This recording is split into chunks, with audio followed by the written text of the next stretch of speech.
अखिलेश यादव कभी गरम तो कभी नरम। कांग्रेस पर उनका रुख बिल्कुल अलग देखने को मिल रहा है।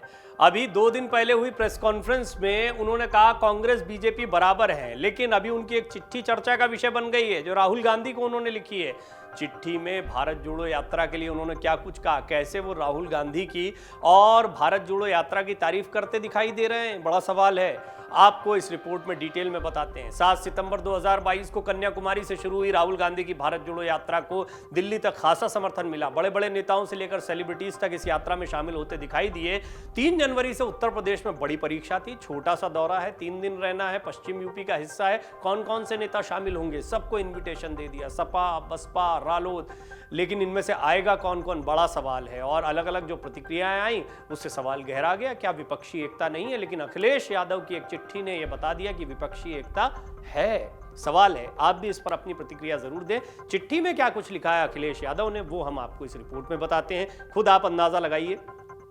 3 जनवरी से उत्तर प्रदेश में भारत जोड़ो यात्रा की शुरुआत कांग्रेस सांसद राहुल गांधी के नेतृत्व में हो रही है। इससे पहले कई विपक्षी नेताओं को यात्रा में शामिल होने के लिए निमंत्रण भेजा गया। समाजवादी पार्टी प्रमुख अखिलेश यादव का मन अब यात्रा को लेकर बदला हुआ नजर आ रहा है। दरअसल अखिलेश यादव ने बीते दिनों भारत जोड़ो यात्रा में शामिल होने के लिए निमंत्रण नहीं मिलने की बात कही थी। उन्होंने कहा था बीजेपी और कांग्रेस दोनों एक ही जैसे हैं। इसके बाद राहुल गांधी और अखिलेश यादव के बीच जमकर जुबानी तीर चले। राहुल गांधी ने कभी अखिलेश यादव के बारे में कुछ नहीं कहा। अलबत्ता कांग्रेस की तरफ से ये बयान जरूर आए थे कि समाजवादी पार्टी जो है वो उनके लिए सिर्फ महज 200 सीटों पर नहीं लड़ेंगे। विपक्षी एकता की बात हालांकि जयराम रमेश कर रहे थे, स्पेसिफिकली उन्होंने कोई बात नहीं कही। लेकिन वैचारिक तौर पर समाजवादी पार्टी की राष्ट्र स्तर पर या देश के स्तर पर कोई विचारधारा नहीं, ये टिप्पणी बड़ी चुभ गई थी। तो समाजवादी पार्टी ने ऑफिशियल ट्विटर हैंडल से डाल दिया कि ये सिर्फ भारत के लिए नहीं, वैश्विक तौर पर हमारी विचारधारा है, समाजवाद की विचारधारा है। अब ये माना जा रहा था कि क्या सपा और कांग्रेस में दूरियां हो गई, लेकिन अब सपा प्रमुख का मन अचानक बदला हुआ नजर आ रहा है। इसकी वजह अखिलेश द्वारा लिखी गई एक चिट्ठी है। क्या अखिलेश यादव ने लिखा है इस चिट्ठी में, वो भी हम आपको बता देते हैं। अखिलेश यादव ने इस चिट्ठी में भारत जोड़ो यात्रा के लिए शुभकामनाएं भेजी हैं। वहीं उन्होंने यात्रा में बुलाने के लिए धन्यवाद भी दिया है।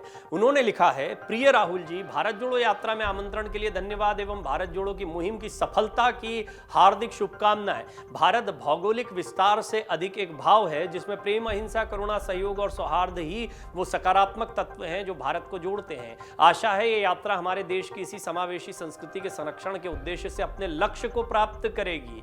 बता दें कि बीते दिनों अखिलेश यादव ने भारत जोड़ो यात्रा को लेकर कहा था कि वो इस यात्रा में शामिल नहीं होंगे। उन्होंने मीडिया से बात करते हुए भारत जोड़ो यात्रा के सवाल पर कहा था उन्हें कोई न्योता नहीं मिला, हमारी विचारधारा अलग है, बीजेपी और कांग्रेस दोनों एक हैं।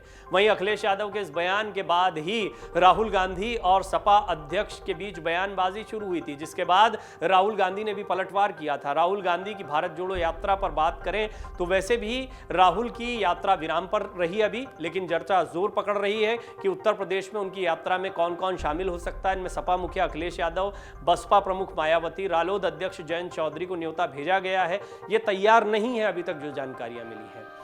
और अखिलेश यादव की तरफ से फिलहाल ये साफ दिख रहा है कि वो इस यात्रा का हिस्सा नहीं बनेंगे, लेकिन उन्होंने शुभकामनाएं भेजी और कहा है कि यात्रा अपने लक्ष्य को पूरा करेगी। इस बात की वो शुभकामनाएं देते हैं, बड़ी बात है। इस यात्रा को लेकर बेशक तर्क अलग अलग दिए गए, लेकिन परिस्थितियां इससे स्पष्ट राजनीतिक निहितार्थ या मजबूरियों को बताती हैं, जो कि राहुल गांधी ने अपनी प्रेस कॉन्फ्रेंस में कहा था कि इनकी अपनी राजनीतिक मजबूरियां हैं।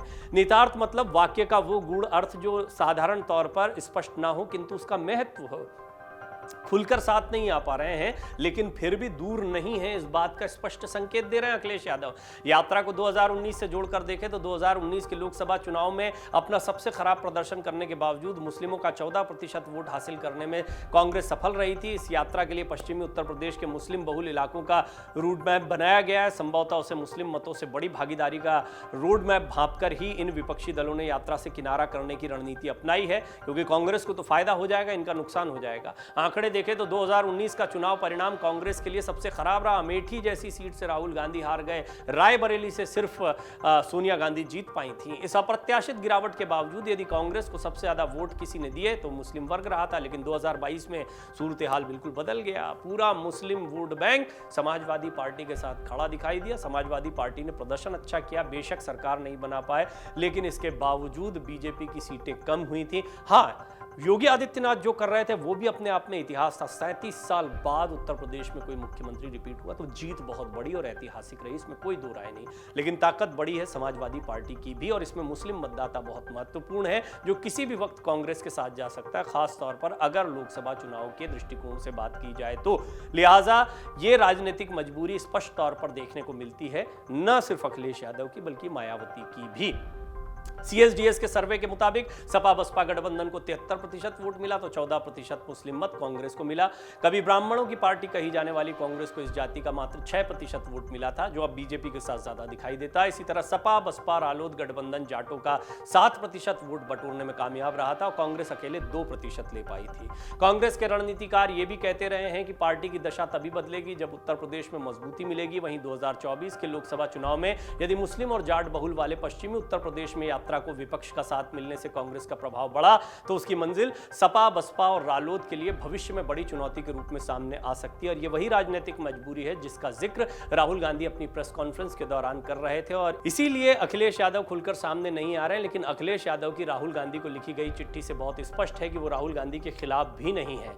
अब देखना होगा कि भारत जोड़ो यात्रा जब उत्तर प्रदेश में रहती है तब किस तरह की प्रतिक्रियाएं आती हैं। खुद अगर अखिलेश यादव नहीं आते हैं तो उनकी तरफ से कोई प्रतिनिधि क्या इस यात्रा का हिस्सा बनते हैं। शिवपाल यादव को लेकर कयास लगाए जा रहे हैं, उन्होंने भी बधाई और शुभकामनाएं दी हैं। हालांकि उन्होंने कहा है जैसे पार्टी आलाकमान कहेंगे वही हम करेंगे, वही हमारा रुख रहने वाला है।